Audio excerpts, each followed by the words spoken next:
You can be a doctor too, Rose snapped, rising halfway from the leather chair as if the air had become too offensive to breathe.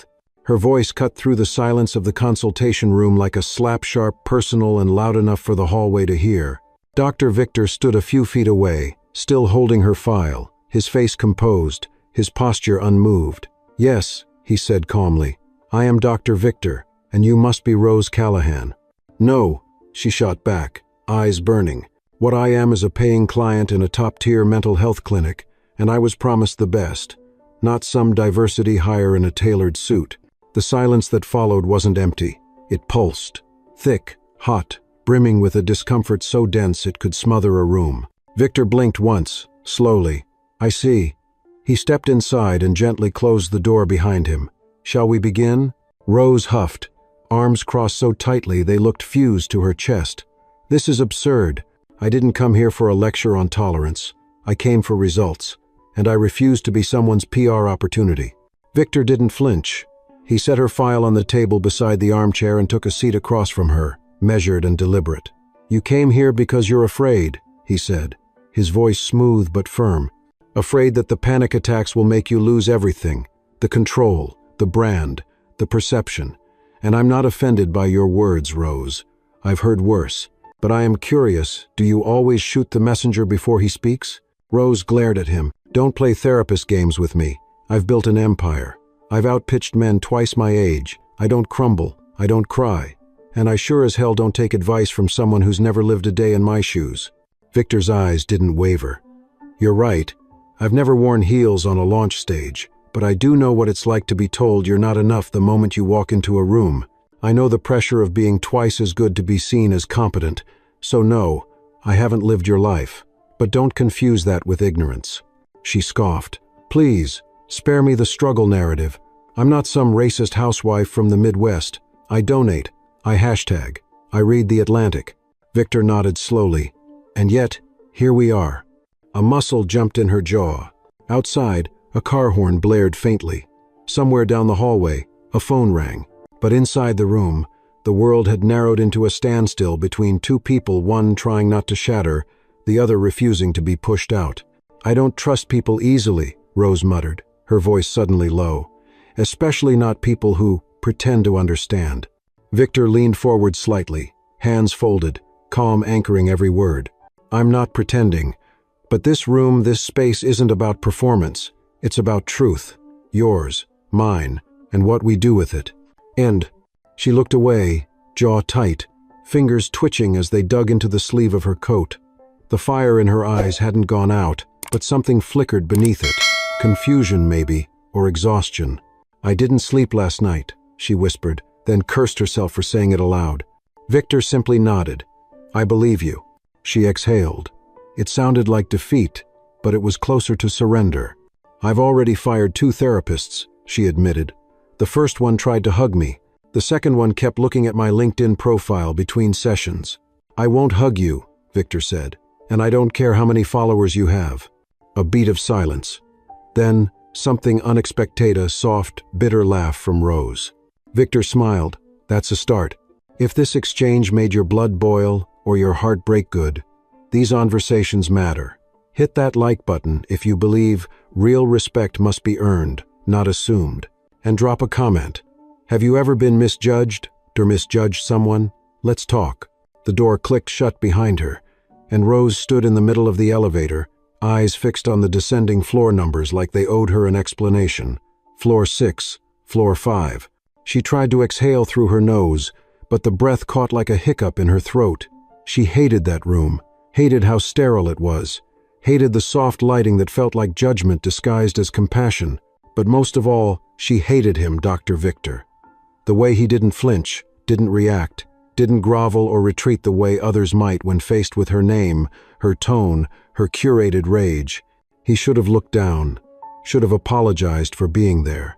But no, he sat there calm as granite, answering her venom with patience, as if he'd expected it, as if he understood. The elevator dinged. She stepped out into the lobby, stilettos clacking on the marble, and every step echoed too loudly in her chest. Outside, the city greeted her with its usual cocktail of ambition and noise.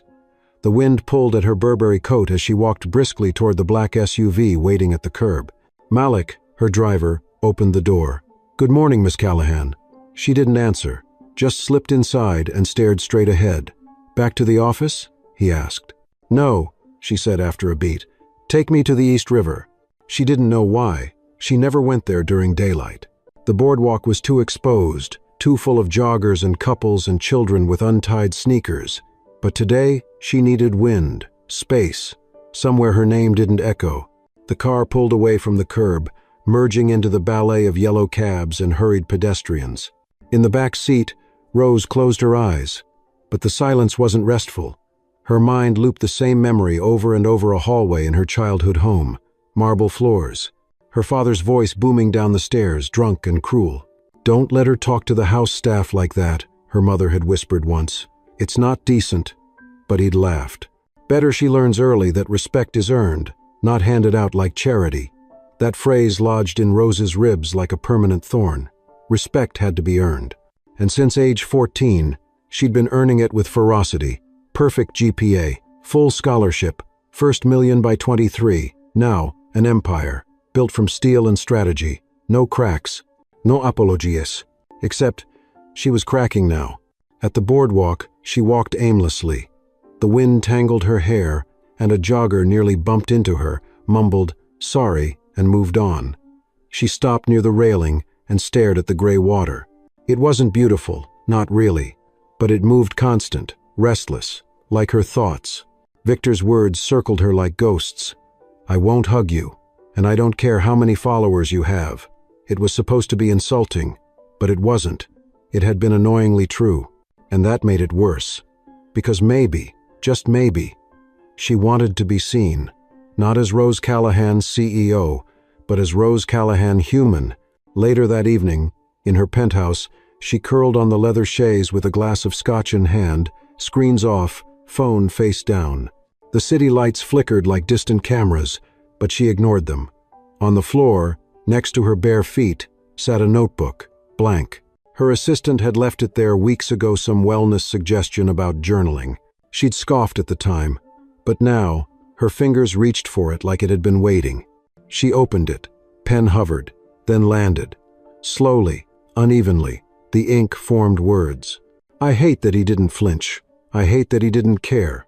I hate that he was calm. But I think I hated myself more, for assuming, for needing someone I wanted to insult." She closed the notebook quickly, as if someone might read it through the windows. As if the act of honesty was dangerous. The next morning, she arrived at the clinic 10 minutes early. Victor looked up as she entered. This time, she didn't scowl, didn't glare. She sat. "I didn't sleep again," she said. "That's common after confrontation," he replied, "especially when the person you're confronting isn't the real problem." She blinked. "Excuse me?" Victor folded his hands. "You think this is about me, about my skin, my age, my presence. But it's not. You've been fighting ghosts for years. I just walked in front of one." Something clenched in her chest. "Don't psychoanalyze me without permission." "I don't need permission," he said gently. "You gave it the moment you sat back down." She wanted to argue, but she didn't. Instead, she whispered, "My father told me once black men only want one of two things, a fight or a free ride." Victor's expression didn't change. "And what did you believe?" "I believed him, until now, maybe." Victor nodded. "That's a start." "Oh." For the first time, she didn't feel like a fraud for staying. The room didn't feel like a trap. It felt like a beginning. And somewhere deep in her, a foundation shifted, fragile, yes, but real. A small fracture, a crack in the shell, just wide enough to let in light. The third session began without a word. Rose walked in precisely on time, her heels tapping across the hardwood in measured beats, like she was marching into a deposition. She didn't look at Dr. Victor as she passed him, didn't say hello, didn't sit immediately either. Instead, she hovered by the bookshelf, eyes roaming over the lined spines as if the titles might reveal some secret code to surviving this charade she hadn't yet admitted was therapy. Victor remained silent. He understood the rhythm now. Her silence wasn't absence, it was containment. And when she sat finally, she didn't cross her legs or fold her arms like usual. She simply exhaled. "I had a dream last night," she said, still not looking at him. Victor nodded once, made no move to interrupt. "I was on a stage," she continued, voice low, slow, almost reluctant. "Lights everywhere, audience packed, everyone waiting for me to speak, but I couldn't open my mouth. It was glued shut, and the teleprompter was blank." She paused. "I looked down, and I wasn't in a dress or a suit. I was naked, no jewelry, no heels, just skin." She turned her head slightly then, met his eyes. "What does that mean?" Victor set his tablet down. "What do you think it means?" She gave him a sharp look. "Don't do that. You know what I mean. You said everyone was watching. You were expected to perform, but unprepared, exposed, powerless. Maybe it's not about what the audience thinks. Maybe it's about how afraid you are that you've been pretending for too long." She opened her mouth, closed it again. "You think I'm a fraud? I think you've been selling perfection for so long you forgot it's not the same as being whole." Her gaze dropped. The silence between them expanded, not awkward, just heavy. Victor let it settle. "Let me ask you something," he said finally. "What would happen if you failed publicly?" "I don't fail. Everyone fails. Not me. You already are." The words hit hard, but not cruel, just accurate. Rose blinked. "Explain." "You're exhausted. You can't sleep. You isolate. You lash out. Your body is breaking under pressure. That's failure, Rose. Not financial, not external, but internal collapse." She sat still, breathing through her nose, shoulders rising slightly. Then she whispered, "I fired someone last week for bringing me the wrong juice." Victor raised an eyebrow, but said nothing. It was green instead of orange. I watched her face crumple when I yelled, and I didn't feel anything. Not guilt, not satisfaction, nothing, just cold. And how did that feel? Like watching someone else do it, like I wasn't even in my body. Victor scribbled something down. "That's called emotional detachment, a form of self-preservation, but eventually, that distance becomes isolation. It stops protecting you and starts suffocating you." She looked at him, eyes clearer now. "What are we really doing here?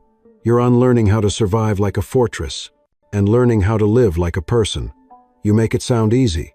It's not, but it starts small, with a mirror." He stood, walked to the bookshelf, pulled down a slim volume, and handed it to her. "Take this." She glanced at the cover. No title, just a simple black notebook. "Homework? Of a kind. For the next 7 days, I want you to write 1 sentence per night. Not about your schedule or your business. Just how you felt that day. No edits, no filters, 1 sentence of truth. And then what?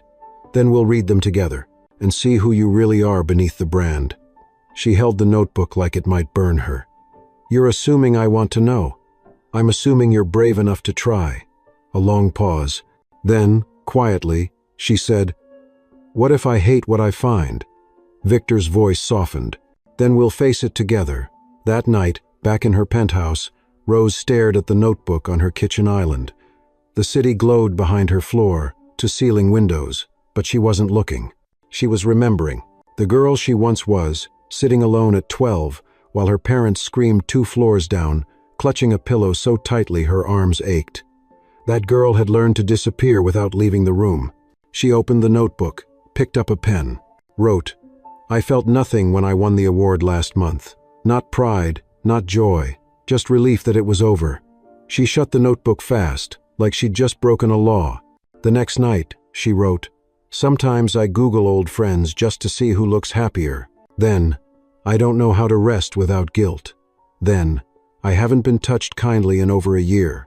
And finally, on the 7th night, I think I'm more afraid of being known than being alone."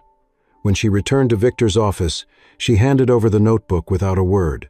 He opened it, read silently, occasionally nodded.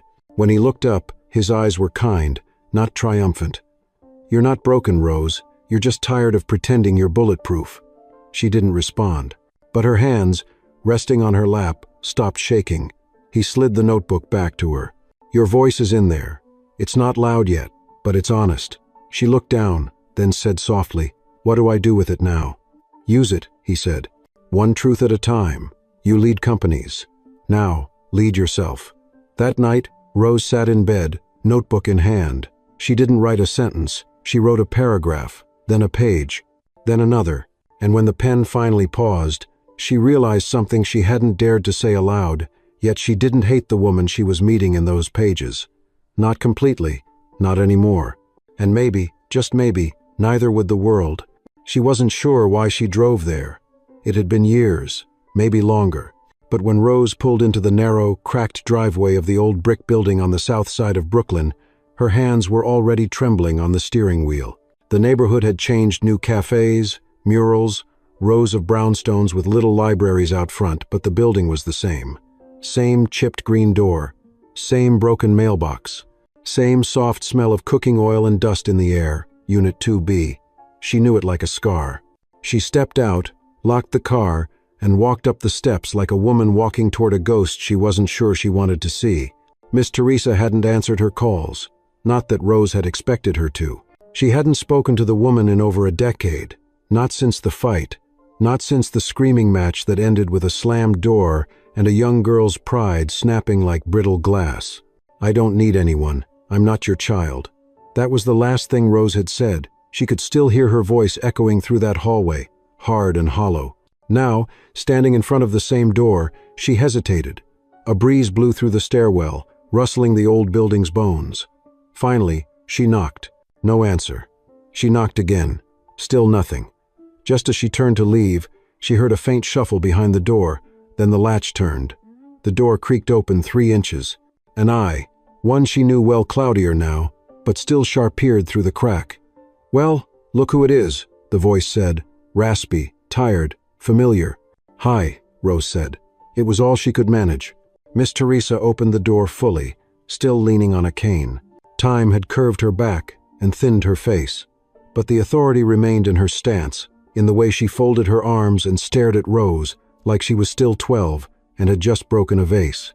"I should slam this door on you," she said. Rose nodded. "You should."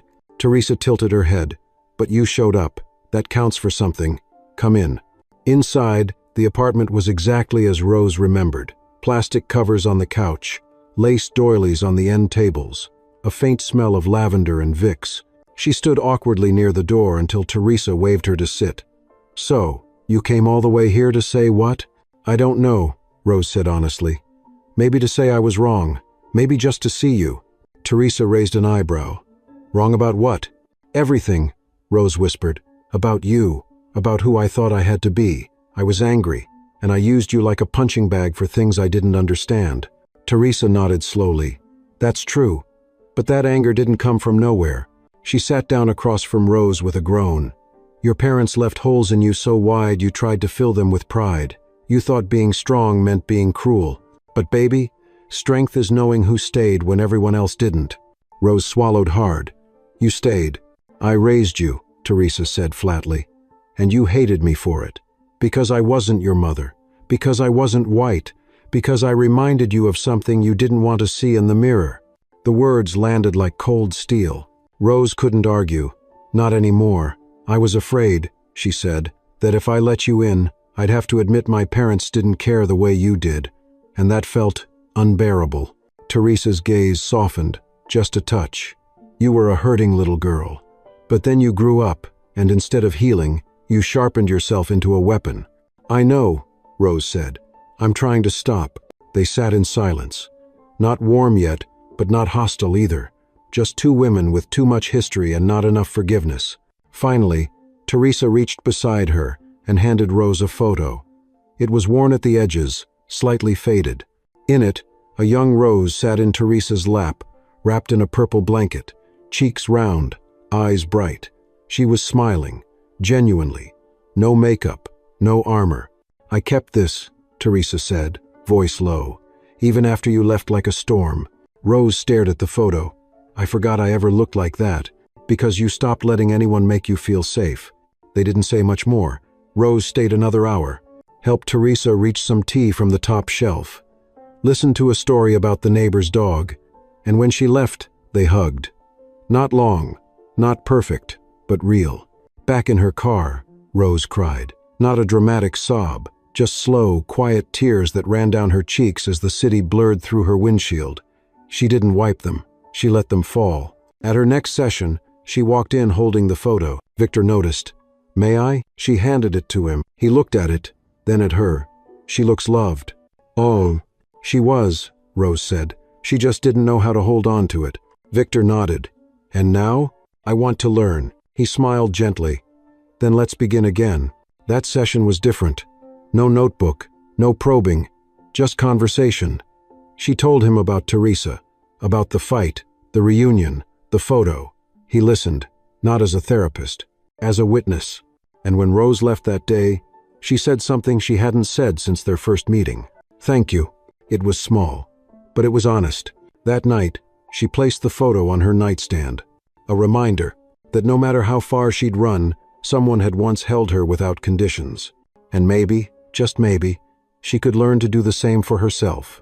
The morning sunlight filtered through the floor-to-ceiling windows of Rose's office, catching the chrome edges of awards and casting sharp reflections against the polished glass desk. Everything about the space screamed power: the white marble floors, the abstract gold sculptures, the silent presence of her assistant tapping away at a sleek tablet across the room. But none of it could drown out the hum of unease curling in her stomach. Rose sat rigid in her executive chair, scrolling through an email thread titled "Urgent PR Crisis." Attached was a grainy cell phone video. In it, she was yelling, her voice loud, clipped, commanding. Her words: "I don't pay you to get emotional, fix the deck, or find another job." The recipient? A young intern barely out of college. The video was taken 2 weeks ago. Someone had filmed it through the crack of the door. Now it was everywhere. Twitter, Reddit, a viral Instagram reel with a remix audio track. Commenters called her a tyrant, a bully, a female version of every toxic CEO we've ever seen. "Would you like me to draft a statement?" her assistant Jody asked cautiously. Rose didn't answer. She clicked the video again, watched her own face twist into something sharp and cold. That version of her didn't blink, didn't flinch, just delivered lines with surgical detachment. "I don't even remember being that angry," she muttered. "You were under pressure," Jody offered. "You just pulled an all-nighter. The client brief changed 3 times. "No," Rose cut in. "Don't defend it." She shut the laptop. "I need to go." "Oh." That afternoon, she showed up to her session with Victor 15 minutes early, pacing the hallway until he opened the door. One glance at her face, and he knew. He gestured to the chair. "You've seen it," she said, dropping into the seat like a stone. "The video. Everyone has." Victor nodded. "I have." "So what now?" she asked, eyes wide. "Is this the part where you tell me I'm reaping what I sowed, that I deserve the fallout? Do you believe you deserve it?" "I don't know," she snapped. "Maybe." "Why?" he asked calmly. "Because it's not the first time. Because I've built an entire career on control, intimidation, precision. I built a fortress so tall I couldn't see over it. And now, I'm trapped inside. And is the fortress crumbling? Number, it's broadcasting. That version of me, Victor, it's not new, it's just never been filmed." Victor leaned back slightly. "And how does that make you feel?" Rose's laugh was brittle. "Like someone caught me naked on stage again. Except this time, it wasn't a dream." She nodded. "No armor, no script, just raw cruelty." "You were hurting," he said. "You reacted from pain. That doesn't excuse it, it explains it. Then what's the point of explanation if the whole world sees a villain? To make sure you don't start believing them." She looked up. What if they're right? Victor was quiet. Then, "We're all villains in someone's story, Rose. The question is whether you stay one in your own." The room stilled. The words lodged deep. Rose took a breath. "I want to apologize. To the intern. To my team. But if I do that now, it'll look like PR." "Then wait," Victor said. "Wait until you're ready to say it with clarity, not fear. Until it's not a statement, but a conversation." That night, Rose went home and deleted her scheduled press response. Instead, she opened her notebook, wrote without stopping. "I see her now, the girl in the video. I've met her before, in mirrors and in nightmares. She's terrified, not of losing her job, but of being exposed as someone who's never learned how to ask for help, only how to demand it." The next day, she called a staff meeting. No press, no statements, just the team. 30 employees seated in the minimalist conference room, confused, silent. She stood at the head of the table, heart pounding in her chest like a warning drum. "I'm not here to spin anything," she began. "You've all seen the video. You don't need me to explain what happened." She looked at their faces, some angry, some weary, some just waiting. "What you saw was me, and that version of me deserves to be held accountable. I'm not going to pretend it didn't happen or say it was stress. I've been stressed for 10 years. That's not new. What's new is, I'm finally listening." Silence. Then a voice from the back. "Are you stepping down?" Rose blinked. "Number, but I'm stepping back. I'm bringing in a leadership coach. We're implementing mandatory wellness checks. And I'm starting therapy, publicly." "You're already in therapy?" another voice asked. She nodded. "Yes, and it's the first real investment I've made, in myself, not the company." Someone clapped, then another. Then the room shifted not into forgiveness, but into possibility. Afterward, in her office, she stood by the window, watching the city below. Jody entered quietly. "I booked the coach, and someone left this for you." She handed her a card. No name, just one sentence. "We saw the crack. We stayed for the courage." Rose sat down. For the first time in weeks, she felt something that wasn't panic or shame. It wasn't confidence either. It was quieter, more cautious, but real. It was beginning. The version of herself in the video wasn't gone. But now, she wasn't alone in facing her. And in that, there was room for redemption, room to rebuild. Not the brand, but the woman behind it.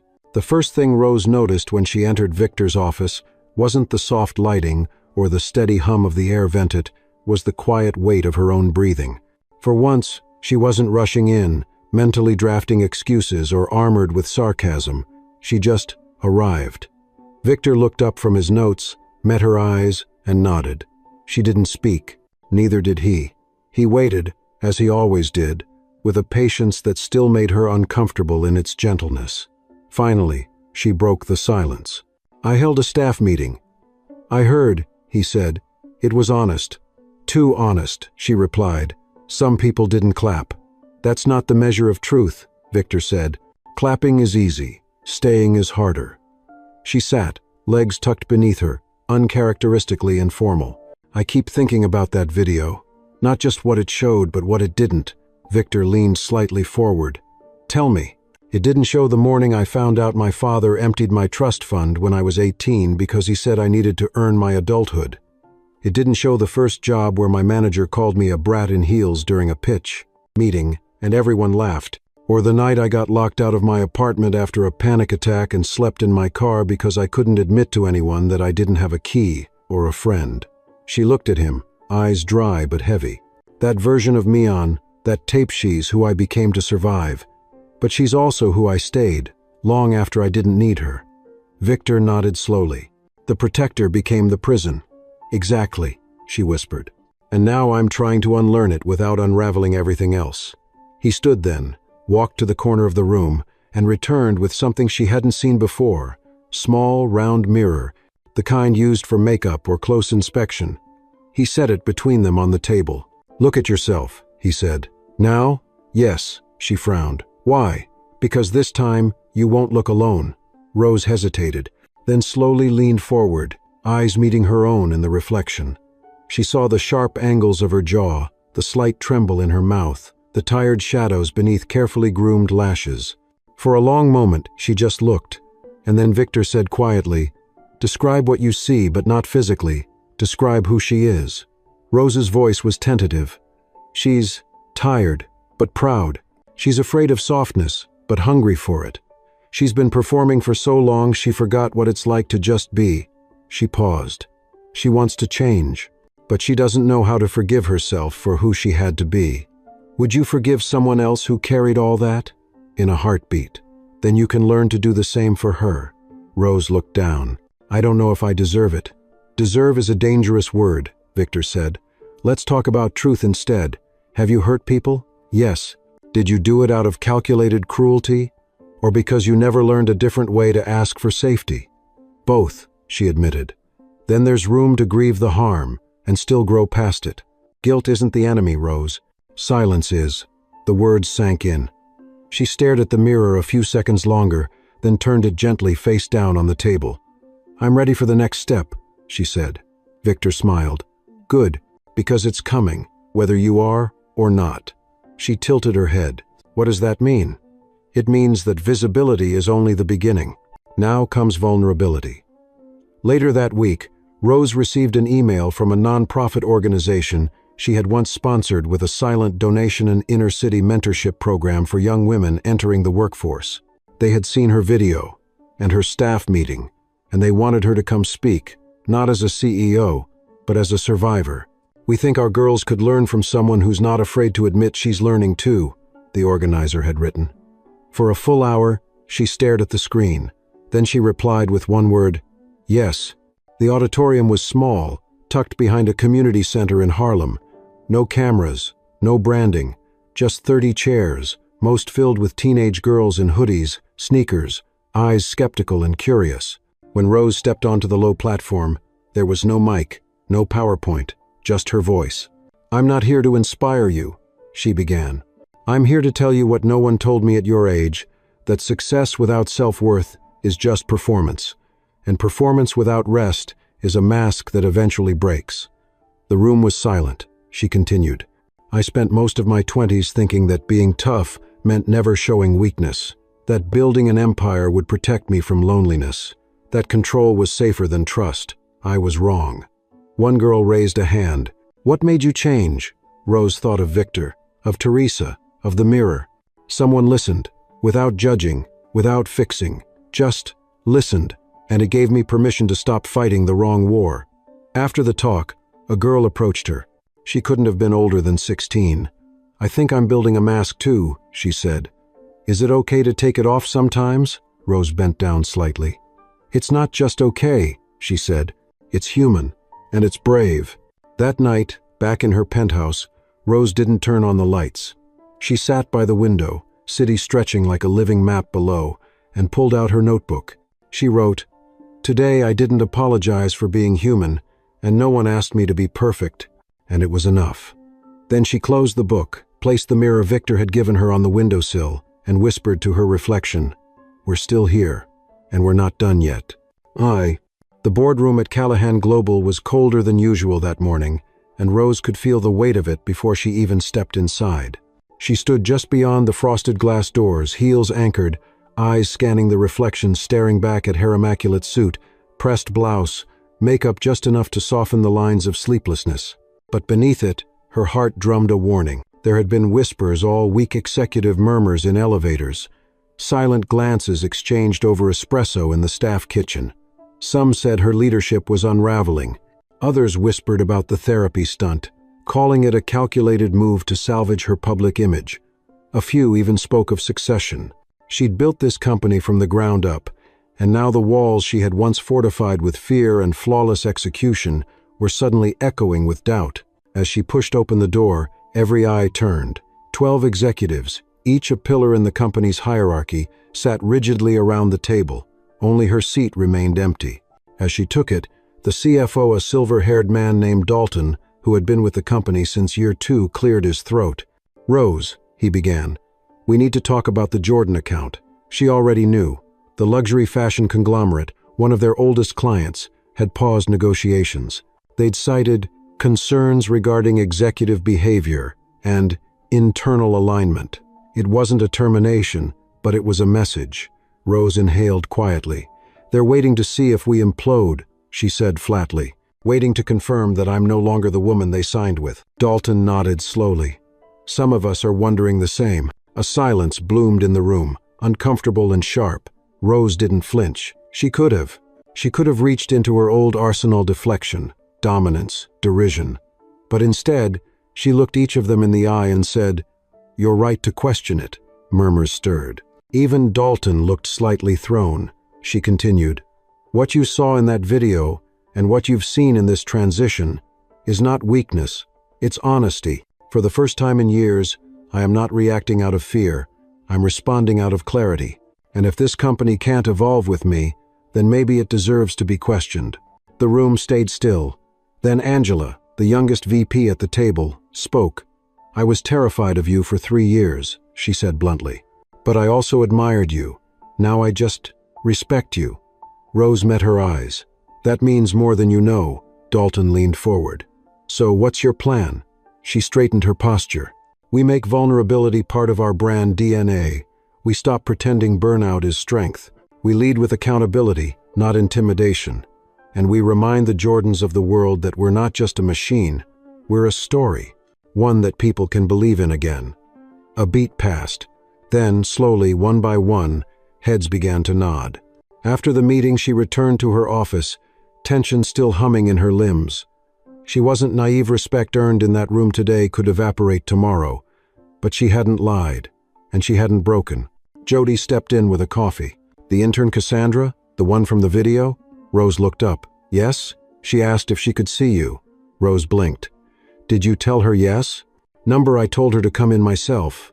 And there she was, Cassandra, young, serious eyes, holding a folder so tightly the corners bent. Rose stood.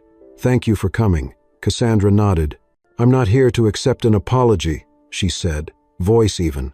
"I'm here to tell you what it felt like, to be on the other end of that moment." Rose gestured to the seat. "Please, I'm listening." Cassandra sat. "You scared me. Not because you're powerful, because you looked through me. Like I wasn't even real. I'd spent weeks admiring you, studying your leadership. And then, in 30 seconds, I felt erased." Rose swallowed. "I'm sorry, deeply, and I'm not asking for forgiveness. I'm asking what you need now." Cassandra thought. "To know that this won't happen to the next girl." Rose nodded. "It won't. You have my word. And a seat on the junior leadership committee, if you're willing." Cassandra's eyes widened. "Seriously? You saw a flaw, and you had the courage to speak to it. That's leadership." After she left, Rose sat for a long time in silence. She picked up her notebook, wrote, "Today the board didn't break me, and I didn't need to dominate to lead. That feels like power I've never known." That evening, she met Victor for an unscheduled session. She recounted the boardroom, the intern, every word. When she finished, he looked at her and said, "You stood in a room designed to protect your ego and chose to protect your integrity instead. That's the beginning of legacy." She smiled, tired but light. "It's harder than I thought it would be." "It always is," he said. "Growth is the slowest kind of revolution." As she left his office, dusk stretched across the city. She didn't head home. Instead, she walked. No destination, just movement. Somewhere between 54th and 60th, she passed a man playing saxophone on the corner. His music wasn't perfect, but it was honest, weathered, full of life. She dropped a bill into his case. He nodded, eyes warm. "You look like a woman who stopped running." She nodded back. "I am, at least for today." And in that small exchange, beneath the city lights, she realized something simple and profound. There was strength, not just in conquering, but in continuing. In facing each day with truth, no matter how messy or unglamorous. Rose Callahan wasn't done. She was just getting real. The rain was coming down in cold sheets as Rose stepped out of the elevator and into the silent parking garage beneath her building. It had been a long day, 12 hours of meetings, 2 strategy revisions, and a press call with international media. And yet, none of it weighed her down the way it used to. Her shoulders, though tight with fatigue, no longer carried that old familiar burden of constant self-monitoring. She was still tired, but no longer brittle, still alert, but not bracing for an invisible blow. She moved with presence now, not performance, but peace, as she was learning, was not a constant state. It was a balance, a rhythm. And just when she felt it becoming familiar, life reminded her it could be broken in an instant. Her phone buzzed as she reached her car. One glance at the screen and her stomach turned to ice. A headline, short, brutal. "Anderson Medical Board under fire for hiring practices. Allegations surface of misconduct cover-ups." Below it, a photo, not grainy, not out of context. Dr. Victor. Face serious, suit perfect, walking beside a woman she didn't recognize. The caption suggested impropriety. Rose stood frozen, the storm outside mirrored now in her chest.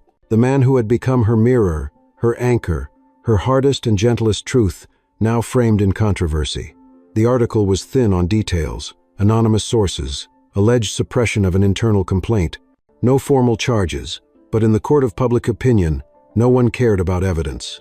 just the headline. She opened her car door but didn't get in. Instead, she leaned against the frame, breathing slow and sharp, like each breath cost her. The next morning, her phone wouldn't stop vibrating. Calls from her PR team, emails from board members, texts from contacts with questions she couldn't answer. "You know him, right? Did you see this coming? Is this going to reflect on the company?" One reporter even asked if her mental health advocacy was part of a coordinated image laundering campaign with Dr. Victor's clinic. The words stung. But it wasn't her reputation she feared for. It was his. She showed up to his office without an appointment. The receptionist looked flustered but didn't stop her. When Victor saw her, his expression didn't change. He simply gestured for her to come in. She sat down, wet coat clinging to her shoulders, breath shaky. "Tell me it's not true," she said. Victor exhaled slowly. "What part?" "Any of it." "None of it involves harm to a patient," he said. "That I can promise." "But is there truth?" she asked. "Enough," he replied. "Years ago, a junior therapist raised concerns about a supervisor. I believed her, but the board was slow. I pushed. I threatened to go public, and they pushed back." He looked at her, eyes calm but weary. "Now they're spinning it." Rose blinked. "Why didn't you tell me?" "Because it wasn't your burden," he said, "and because I knew it might reach you anyway." "You helped me tear down my armor," she said quietly. "I can't watch the world twist you into a villain and stay silent." Victor leaned forward. "Rose, you don't owe me protection. You owe yourself clarity. What we built in this room was never about perfection. It was about truth, and truth always looks suspicious in a world addicted to illusion." Her heart thudded. "They're going to come for you. Let them," he said. "I've been here before. This time, I'm not apologizing for integrity." "What can I do?" she asked. "Continue," he said. "Your growth, your work doesn't get to stop just because the world's watching." "But it's not fair," she snapped. "You didn't do anything wrong. Neither did you, but you still got torn down. Remember?" She looked at him, throat tight. "You're not alone in this," she said. "Not anymore." Later that night, she stood in her apartment, rereading an old email from months ago, the one she'd almost ignored, from the nonprofit that had first invited her to speak. They had extended another offer, this time to serve on their board, to help design a new mental health mentorship program. She stared at the screen, then clicked accept. Over the next week, the noise grew louder. More headlines, more speculation. Victor issued a statement, simple, direct, no denial, no theatrics, just facts. But the backlash rolled on. One morning, a protester showed up outside the clinic. Just one, holding a sign that read, "Accountability isn't optional." Rose walked past him, straight into the building. When she reached Victor's office, she found him alone, staring out the window. "You still believe in people?" she asked. "Even now?" He turned. "I believe in process. People are unpredictable. But truth has a rhythm. It always comes back around." She stepped closer. "You taught me how to stand in my mess and still be human. Now let me walk with you through yours." His smile was small, but real. "You already are." That evening, she drafted a letter. Not to the media, not to shareholders, but to her staff. To every intern, manager, and assistant who had ever watched her burn through days like a machine. In it, she wrote, "Leadership is not about always being right. It's about knowing when to change, when to stand beside someone who's been your foundation, and when to be still in the storm without running back to the armor that once kept you alive, but now only keeps you alone." She hit send. Then she stood by the window and watched the storm return to the city. It didn't scare her this time, because even in the crash, even in the chaos, she was no longer a woman hiding behind glass. She was standing in it, eyes open, spine straight, and she was not alone. The auditorium was silent, filled with the kind of expectant hush that usually preceded product launches or shareholder announcements. But tonight, there were no glossy decks, no branded giveaways, just rows of folding chairs, a single spotlight, and a stage stripped of theatrics. Rose stood behind the podium, palms flat on the wood, breath steady but not rehearsed. She had done this 1,000 times before, spoken to crowds, held their attention with charm and power, but never like this. Never with her armor left in the dressing room. She glanced at the first row. Her team was there. Jody, arms crossed but eyes soft. Angela from the boardroom, a quiet nod of encouragement. And next to them, Victor, seated calmly in the shadows, gaze steady as stone. This event had been announced quietly, community panel on ethical leadership, transparency, and rebuilding trust. The press had expected an apology tour. What they were about to witness was something else entirely. She began, not with a greeting, but a confession. 2 months ago, I watched a video of myself yelling at an intern, and in those 30 seconds, I saw more truth about who I'd become than I had seen in years of mirror time and management reviews. A ripple moved through the crowd. She let it settle before continuing. The mistake wasn't just the outburst. It was the years I spent normalizing cruelty as clarity, confusing fear with effectiveness, and calling my silence about others' pain professionalism. She paused. That ends now. Behind the rows of faces, cameras clicked quietly, journalists leaned in. But she wasn't speaking for headlines. She was speaking for the girl who used to wake up at 3 a.m., afraid the world would find out she wasn't invincible, and for the woman who finally realized she didn't need to be. She told the story of Victor, of the sessions that stripped her down, of Teresa, the caretaker she had abandoned and finally faced, of Cassandra, the intern she had hurt and invited in. And then she spoke the words most leaders feared. I don't want to be a brand anymore. I want to be a person, one who can be wrong, who can grow, and who can use the privilege of visibility not to deflect, but to reflect, loudly. A standing ovation didn't follow.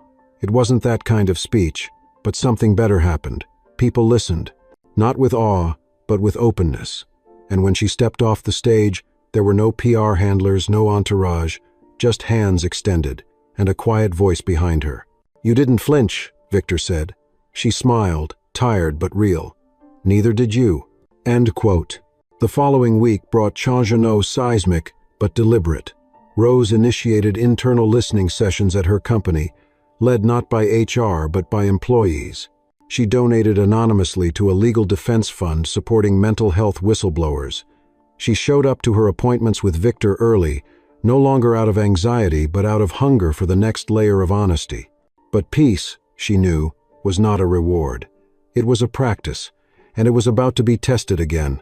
Late on a Thursday evening, her phone rang. It was Angela. We have a problem, she said. What kind? A leak.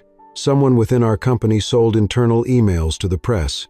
They're spinning it to say we knew about Victor's controversy months ago and tried to bury it. Rose's pulse slowed not from calm, but from clarity.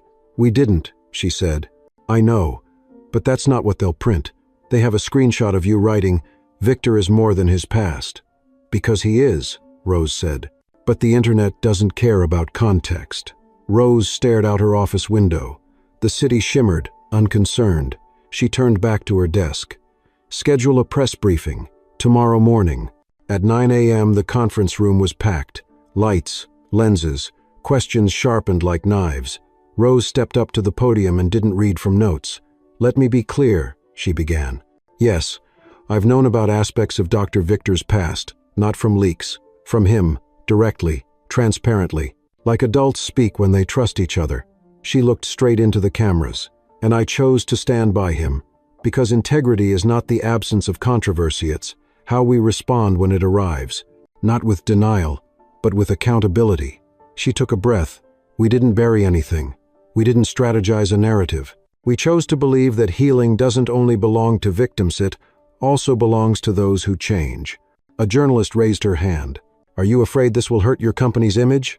Rose didn't blink. I'm more afraid of leading a company that confuses silence with safety. If this hurts our image, then maybe it's the image that needs to change.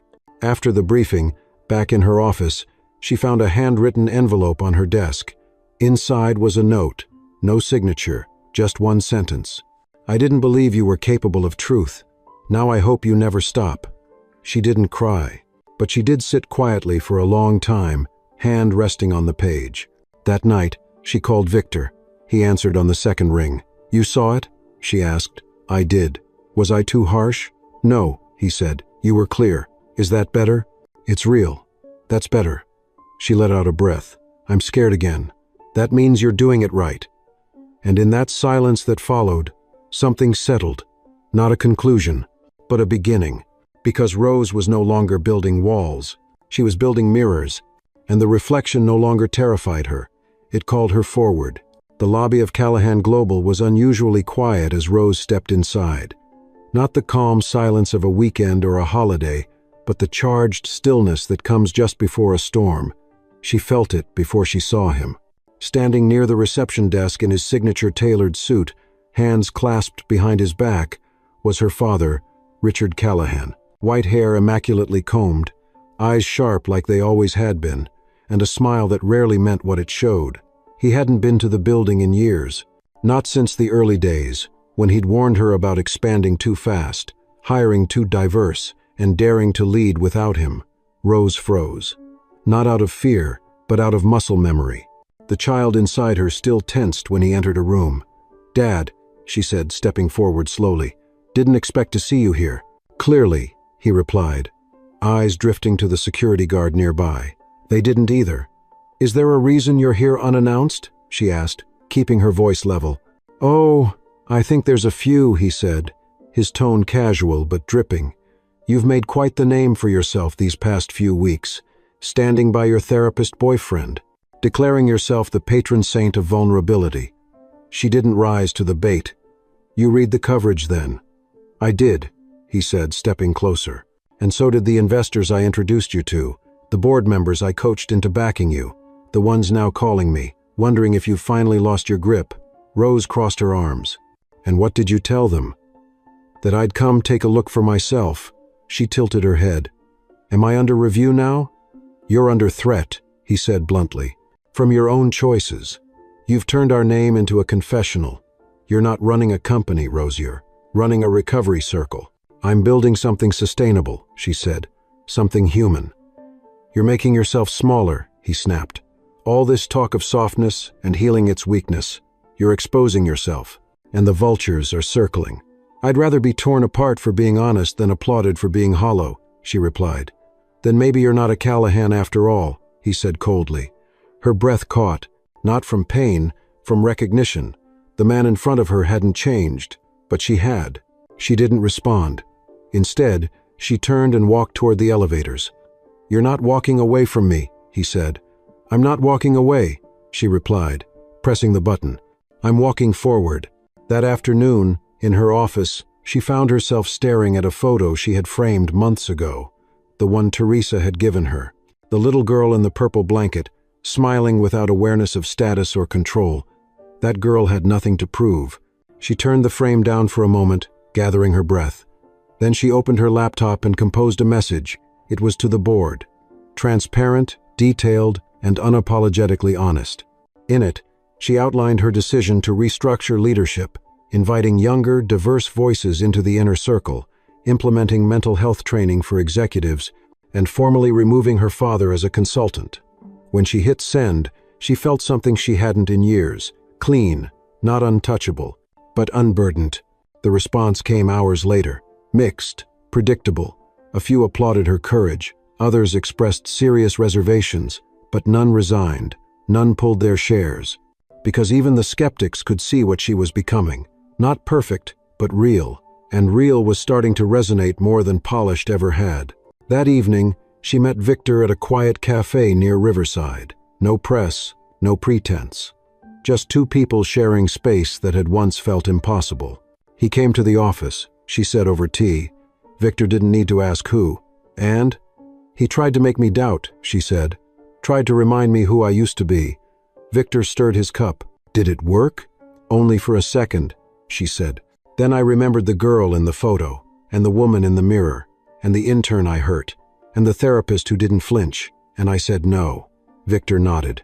"That's power, not dominance, but refusal. Quiet, grounded refusal to shrink back into someone else's version of you." They sat in silence for a while, the kind that held weight, but not fear. Then Victor said, "There's one more thing you haven't done yet."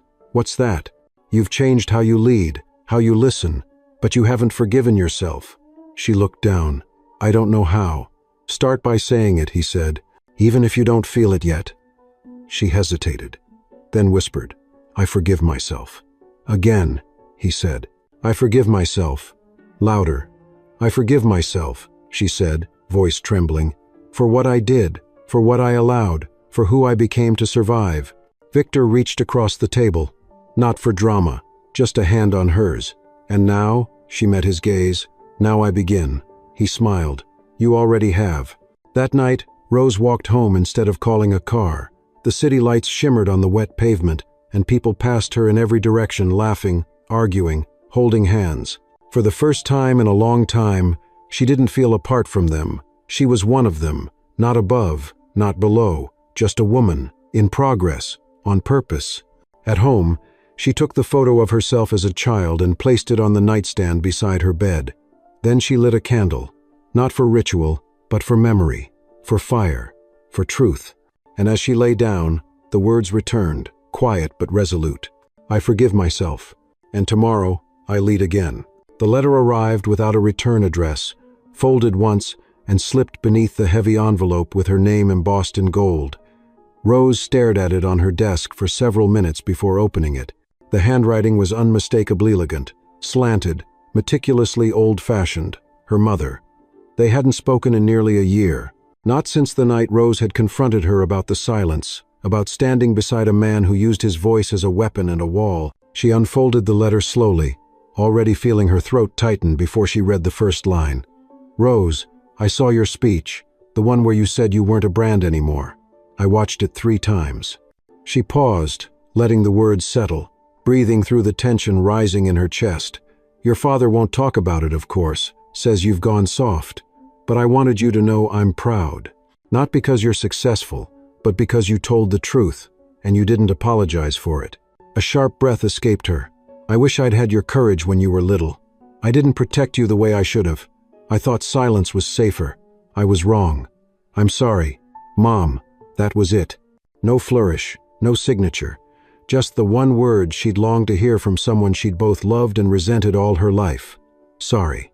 She folded the letter carefully, placed it in the drawer beside the photo of herself as a child, and sat back in her chair. Something inside her shifted, not closure, but a soft crack where old resentment began to leak out. That afternoon, she met with the new leadership committee. She had assembled a mix of mid-level managers, interns, and 2 external advisors. The goal was to review hiring practices, company culture, and the emotional toll of unchecked ambition. Cassandra sat at the table, now a permanent fixture in these meetings. Rose opened with no slide deck, no agenda. Tell me what's not working, she said. No sugarcoating. And they did. They talked about pressure, isolation, the unspoken hierarchy of who got to fail and who didn't. Rose didn't defend. She listened. She asked questions. She took notes. When the meeting ended, a few lingered. Cassandra approached her with a quiet confidence. You're not just building a better company, she said. You're rebuilding trust in something we didn't know. We were allowed to want leaders who grow. That night, Victor called. I got the official notice, he said. The board wants my resignation. Rose froze. They're pushing you out? Softly, he replied. Framed as an amicable parting, they want to preserve the reputation of the institution. But you've done nothing wrong, she said, anger rising. You've done more for that clinic than anyone. It's not about what I did, he said calmly. It's about what I represent, and that's become inconvenient. She was quiet for a long moment. Are you going to fight it? No, he said. I've been thinking about it. Maybe this is a new beginning, one that doesn't require the old scaffolding. What will you do? Open something new, he said. A center for ethical mental health. Patient first, transparent, with a board I choose. You won't be alone, she said. Whatever you build, I'll back it. Thank you, he said. But only if you believe in the work, not the man. I believe in both, she replied, because you taught me how to believe in myself. The next morning, Rose announced the company's sponsorship of Victor's new center. There were raised eyebrows, a few cautious emails. One investor called her directly. This is risky, he said. You're aligning the brand with someone under fire. No, she replied. I'm aligning with someone building firelight, warmth, clarity. If that makes people nervous, they should rethink why they're here. The call ended in silence. But 2 hours later, a confirmation came through. Full funding approved. The days that followed were intense but transformative. Rose watched as her team stepped into their own voices, unafraid to question old systems. She walked through the office and no longer felt like a queen holding court, but like a woman among others, fallible, resilient, awake. One evening, she returned to Teresa's apartment. The old woman opened the door with a raised eyebrow and a bemused smirk. "Didn't expect to see you again so soon." "I brought something," Rose said, holding out a frame. It was the same photo Teresa had once given Herbert now, matted in white and enclosed in smooth walnut wood. Underneath the image, she had engraved a quote. "We don't outgrow the people who loved us first. We grow toward them." Teresa stared at it. "That's a good line." "It's yours," Rose said. "You taught it to me before I was old enough to know what it meant." Teresa nodded, emotion flickering across her weathered face. "You turned out all right," she said. "You took the long road, but you made it." Rose smiled. The long road was the only way to see clearly. That night, alone in her apartment, Rose stood by the window and stared out at the city.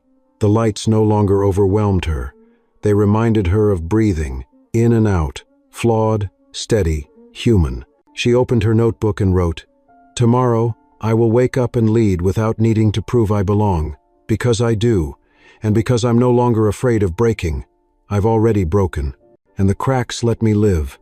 She closed the book gently, placed it beside the letter from her mother, the framed photo, and the mirror Victor once gave her. Then she turned off the lights and let the quiet hold her, not as something to fear, but as something earned.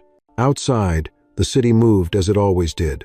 But inside, a woman who once built walls from fire and fear now stood in the embers glowing. Yes, but finally warm. The morning of the ribbon-cutting ceremony arrived without fanfare, but with a quiet sense of gravity. Victor's new mental health center, Haven House, stood nestled on a tree-lined corner in Harlem, modest in size but vast in purpose. The building had been an old community center, abandoned and weather-stained, now transformed with clean lines, warm stone, and tall windows that invited in light like an open hand. The name was etched simply above the door. No corporate logos, no glitter, just a promise. Rose arrived early, walking past the crowd of local residents, former patients, and staff members gathering near the steps. She wore no name tag, no badge of authority, just a navy coat and calm resolve. Inside, the reception was already humming with voices. She stepped into the central hallway, where the walls were lined with photographs not of donors or executives, but of families, of community volunteers, of therapists in casual conversation with clients. This wasn't a shrine to achievement. It was a space built for truth. Victor met her near the garden entrance, where a small podium had been set up beside a simple red ribbon. "It's happening," he said, his smile weary but real. "It is," she replied, "and not a second too soon." He nodded toward the crowd. "They asked if you'd speak. I told them only if you wanted to." Rose paused. "I used to think I had to speak to be seen. Now I realize some things are better said by being present." "Still," he said, "I think you have something worth saying." She thought of her team, her staff, the people who had stayed when things got hard, not because of loyalty to a brand, but because of belief in change. She thought of Teresa, of Cassandra, of the letter from her mother. Then she nodded. "I'll speak." The ceremony began without theatrics. A local student read a poem about second chances. A community advocate shared how access to therapy saved her son's life. Then, Victor took the stage. "This place," he said, "was built not from capital, but from conviction, from the belief that healing shouldn't be a luxury, and that transparency is not a risk, it's a requirement." His words were few, but each one landed. Then he stepped aside, and Rose took the microphone. "I was taught," she began, "that success meant control, that leadership required detachment, and that power was earned by never showing weakness." The crowd listened still. "But the truth is, I built my early empire from fear. Fear of being forgotten, of being exposed, of being small. And in that fear, I hurt people, I lost myself, and I confused cruelty for clarity." She looked out at the faces, but something changed. Someone listened, someone didn't flinch, and from that stillness I started over. She gestured to the building behind her. "This house is not just Victor's vision. It's a monument to everyone who ever chose truth over image and compassion over comfort." Her voice steadied. "I used to think I had to be the loudest voice in the room. Now I know the room is fullest when everyone has space to speak." A hush settled, not of awkwardness, but of understanding.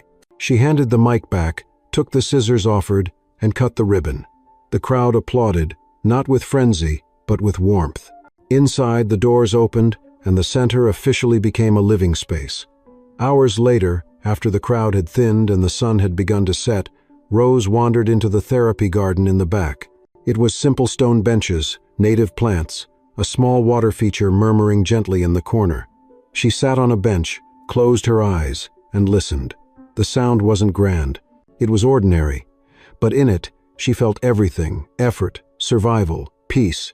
Victor joined her, hands in his coat pockets. "There's something about gardens," he said. "They grow slowly, quietly, but they last." "So do stories," she said. "Even the hard ones." "Especially the hard ones," he replied. They sat in silence a while longer. Then she asked, "Do you regret leaving the clinic?" "Not for a second," he said. "This isn't about retreating, it's about rooting." She nodded. "That's what this is, isn't it? Not an ending, just a different kind of beginning." He looked at her. "For you too. I used to think beginnings came with clarity, with a plan. Sometimes they just come with breath," he said. She smiled. "Then I think I'm ready." Later that evening, back in her apartment, Rose lit a candle like she had done every night since her first moment of surrender. She placed her notebook beside it and opened it to a fresh page. She wrote, "Today I spoke without needing to convince. I stood without needing to conquer. I was in a room full of people who didn't need me to lead, but chose to follow because I chose to listen.